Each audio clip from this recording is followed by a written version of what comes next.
I'm Father Alexander. This is St. Peter's in Hove. Welcome to our 102nd step in our walking tour through the Bible.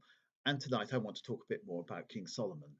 Now, King Solomon is famous for his wisdom, and we talked about that last time, and for his building of the temple. And the building of the temple um, goes on from chapter 5, chapter 6, chapter 7, chapter 8 and chapter 9 of this first book of the Kings.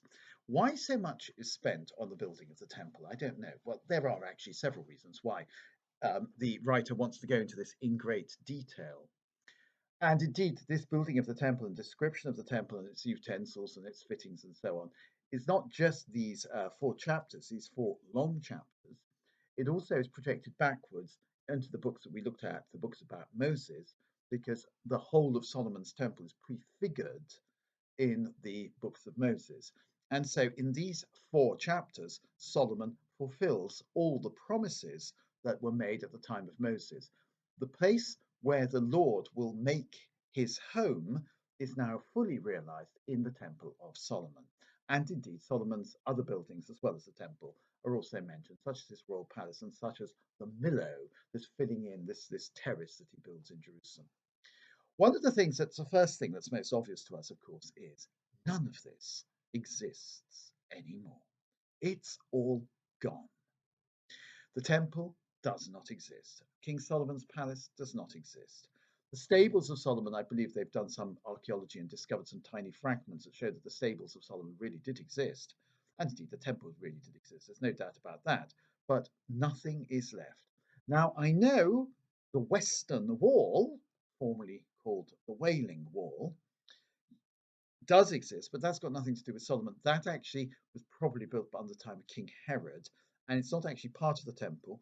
It's a retaining wall to shore up the platform on which the temple sat. The temple, don't forget, was built on the site of the threshing floor of Araunah, the Jebusite. But if you like, Mount Zion, to make it a little bit bigger and so on, it was sort of terraced, and that is one of the terracing walls of the temple. So none of the temple exists. All flesh is grass, as the prophet Isaiah so rightly points out. Everything passes away. There will come a time, as Jesus himself said, when not one stone shall remain upon another stone. So, what are we to make of that? The glory of Solomon has now departed. Well, I think we must make of that all earthly glory has its sell-by date. All earthly glories pass away. That's the first thing I think we can say about that. Second thing we can say about this is that Solomon's temple was a wonderful thing, and Solomon's temple was pleasing to God. I think I have to say this because I'm very much invested in the idea of beauty of worship. And one of the things about Solomon's temple was a place, a beautiful place, where God was worshipped in a dignified manner, with every effort paid to make that worship as dignified and beautiful as possible. Now, one of the things that I once heard Nicky Gumbel say, the rector of Holy Trinity Brompton, is that at Holy Trinity Brompton, they want everything they offer to be the very best. So the very best music they can manage, the very best reading they can manage, the very best coffee they can manage, the very best heating and lighting they can manage. Because for God, everything must be of the very best. You must offer to the congregation the very best you can offer. Just like when somebody comes to your house, you don't say, oh, well, look, you have a stale biscuit, or this is the second best, but we'll give it to you. We can give the best for ourselves. No. And similarly, in every parish church, surely we don't offer second-class goods. If something needs improvement, well, we don't just sit there and say, well, it needs improvement. We actually get out and improve it. So our singing should be the very best. The readers should read in the very best way possible. The lighting should be the very best. The microphone should be the very best possible. The coffee should be the very best possible. And so it goes on. If there's a banging door somewhere, we need to stop that. So Solomon, in reaching for glory, in building the very best possible temple, that could be built, shows a way for us. And God delights in beautiful buildings. God delights in beautiful churches. God delights in beautiful chalices. God delights in beautiful vestments. And we should delight in the things that God delights in. It's really clear from the Bible that this is the case. So, for example, King Solomon has two people to help him in building the temple. One is called Hiram, who is a bronze worker. He's mentioned in chapter 7. And so this bronze working was cutting edge technology in those days. They didn't just make do with bits of old wood and so on and so forth. They got in the very best bronze worker who was to be had, and he came from Sidon. And also they got in the very best wood that there was to be had, which, as everybody knows, is cedar wood, which grows in Lebanon. And the king of Tyre, Hiram, king of Tyre, arranged for all that. So he had two Hirams at his command. One was Hiram, the king of Tyre, and the other one was Hiram, the bronze worker. And then later, of course, he even gives Hiram a piece of territory in the northern part of Israel to thank him for his collaboration in building the temple.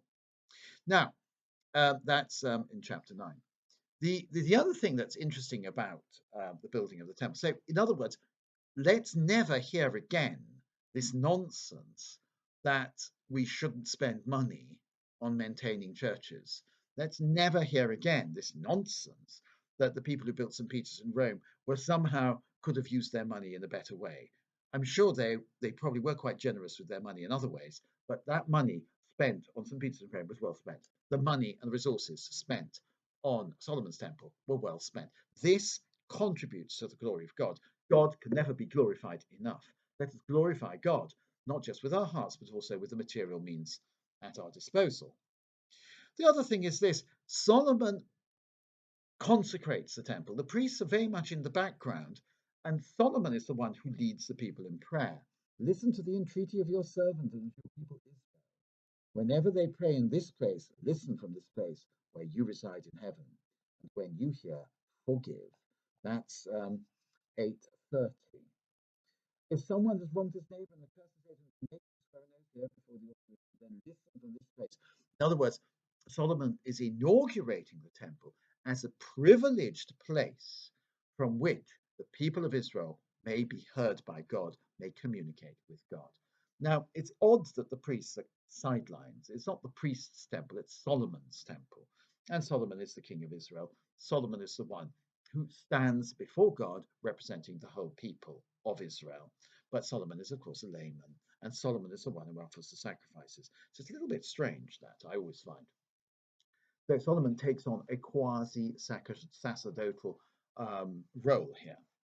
But the other thing is this: why the temple? Well, this is the place where God will make his home.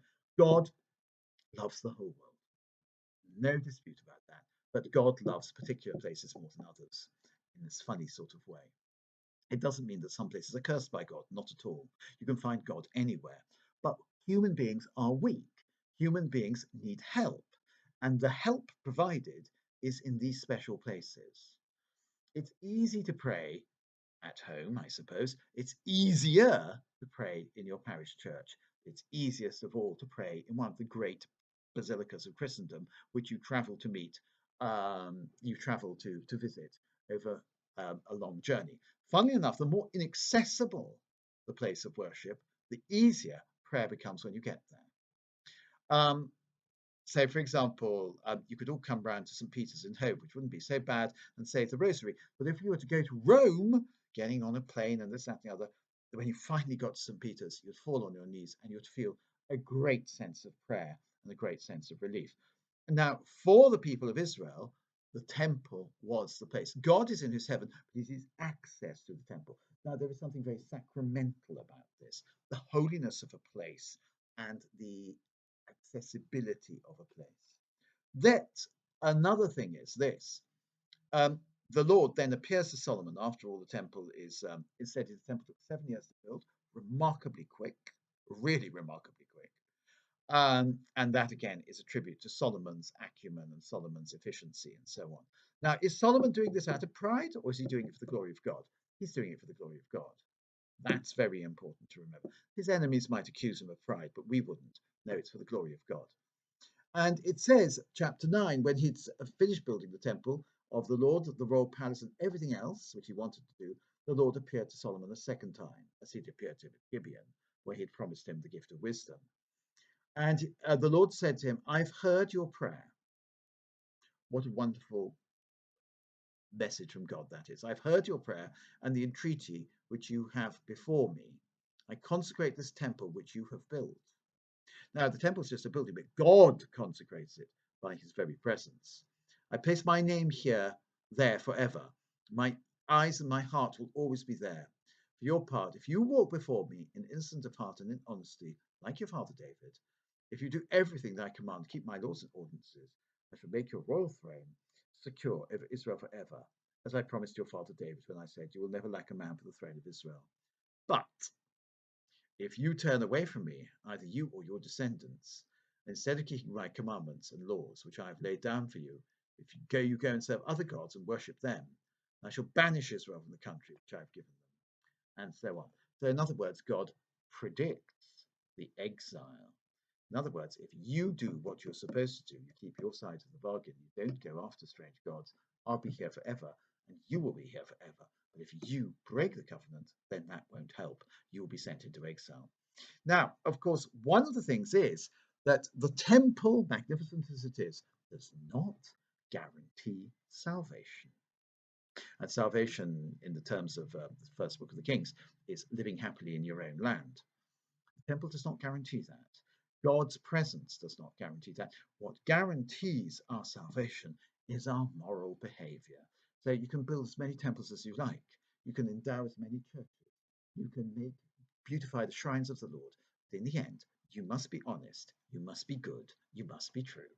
Okay, hope that helps. We'll talk about Solomon again when we take our next step. Bye.